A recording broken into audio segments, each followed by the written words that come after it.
10. Mezclas por todos lados.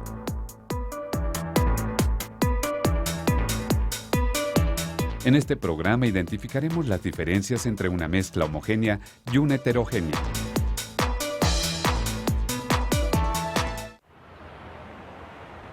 Las mezclas están presentes en la vida cotidiana.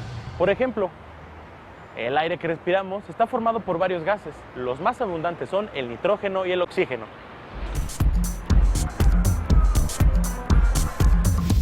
La preparación de alimentos es un buen ejemplo de elaboración de mezclas. En este caso, el licuado está formado por varios ingredientes. ¿Cómo logramos la mezcla? La licuadora rompe los ingredientes sólidos en porciones muy pequeñas que quedan dispersas en la leche. Las mezclas están formadas por 2 o más componentes, como en este caso el plátano, el azúcar y la leche. Casi todo a nuestro alrededor son mezclas, incluso aquello que parece estar formado por un solo componente, por ejemplo, un pedazo de acero.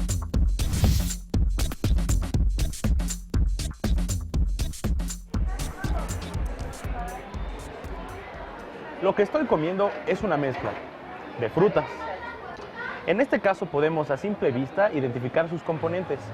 ¿Qué otra cosa será una mezcla? Aunque resulte menos evidente, la leche también es una mezcla.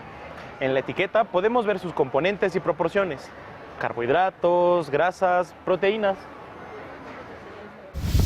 En algunos casos podemos identificar a simple vista los componentes de una mezcla y en otros no, como en este limpiador. En este chocolate en polvo, ¿podrías identificar sus componentes? ¿Por qué? Para organizar los objetos que nos rodean, es útil establecer primero criterios que nos ayuden a clasificarlos. Estos criterios pueden variar dependiendo del propósito de la clasificación. En la medicina tradicional mexica, los antiguos mexicanos agrupaban el vasto universo de plantas de acuerdo con diferentes criterios de clasificación. ¿Cómo cuáles? Por ejemplo, si la planta era o no comestible, si poseía o no propiedades curativas, o si tenían resistencia para la construcción de viviendas. Fray Bernardino de Sahagún describió en la Historia General de las Cosas de la Nueva España al menos 116 plantas cuyo uso medicinal estaba relacionado con las principales causas de muerte. Sin embargo, la sintomatología de algunas enfermedades como la viruela, el sarampión o la varicela impidió una clasificación más precisa de los usos de las plantas medicinales en el siglo XVI. Además, dentro del grupo de las plantas medicinales había una subclasificación, de acuerdo con la parte de la planta que se usaba.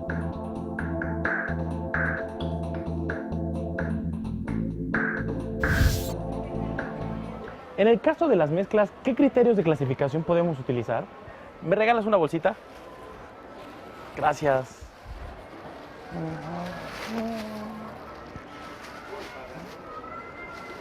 Gracias. Para facilitar esta tarea, en primera instancia podríamos utilizar la apariencia de las mezclas para clasificarlas en homogéneas y heterogéneas. En las mezclas homogéneas, sus componentes no pueden ser distinguidos por el ojo humano ni por un microscopio convencional. En cambio, en una mezcla heterogénea, sus componentes sí pueden distinguirse a simple vista. Otra diferencia entre las mezclas homogéneas y las heterogéneas es la distribución de sus partículas. Observemos.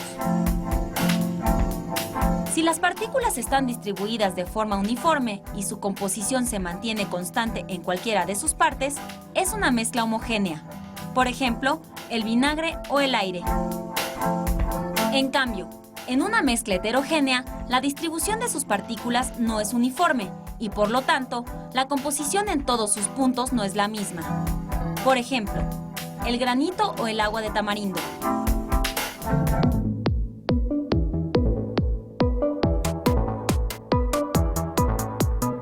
¿Sabías que ciertas mezclas como el gel tienen características especiales debido al tamaño de las partículas de sus componentes?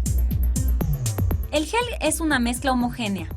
Sin embargo, esta mezcla no es como otras mezclas homogéneas, como por ejemplo la de azúcar en agua. En esta mezcla, el componente sólido, el azúcar, llamado soluto, se disuelve en el agua, que es el disolvente. En cambio, en el gel, las partículas de los componentes sólidos son de un tamaño mucho mayor que las partículas del azúcar, por lo que presenta características especiales. A las mezclas como el gel se les conoce como coloides.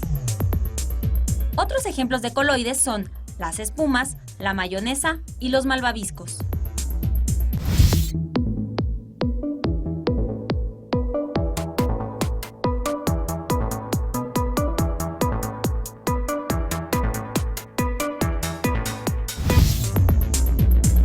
Cuando se hace una mezcla, ¿pierden sus características las sustancias que la componen?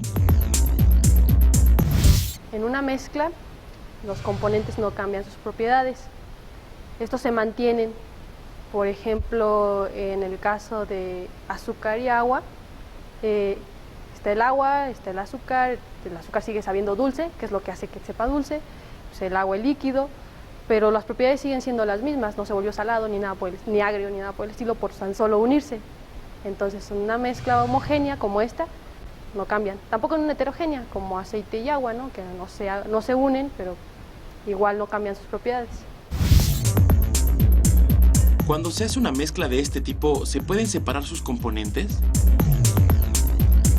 Sí, desde luego que se pueden separar los componentes. Depende mucho el tipo de separación física que se haga de la mezcla que se tenga. Por ejemplo, ¿cómo separarían agua, en su casa agua con granos de café? ¿Cómo lo harían? Si bien no se les ocurre nada, la forma más sencilla es mediante una malla, un filtro o un tamiz, hacer pasar el agua a través de este. Obviamente en el tamiz se van a quedar lo que son los granitos de café y abajo en un recipiente bien pueden recibir el agua, separando esta mezcla. Existen así otros tipos de mezclas, como por ejemplo otra cotidiana, digamos la leche con la nata, ¿no? Entonces luego hay a quienes no nos gusta así, entonces pues lo pasamos a través de una coladera, es el mismo proceso de filtración y ya, tenemos nuestra leche sin nata. O bien agua con arena, también es otro, ¿no? En este caso el agua, pues ahora sí que la arena se sedimenta y el agua lo que hacemos es voltear el recipiente, recibir en otro y nos queda en un lado el agua y en otro lado la arena, mojada aún, pero nos queda ya separada. Los invito a que nos acompañen en la siguiente misión. Hasta pronto. Dígame qué va a llevar. ¿Un kilo de clavos, por favor? ¿De clavos?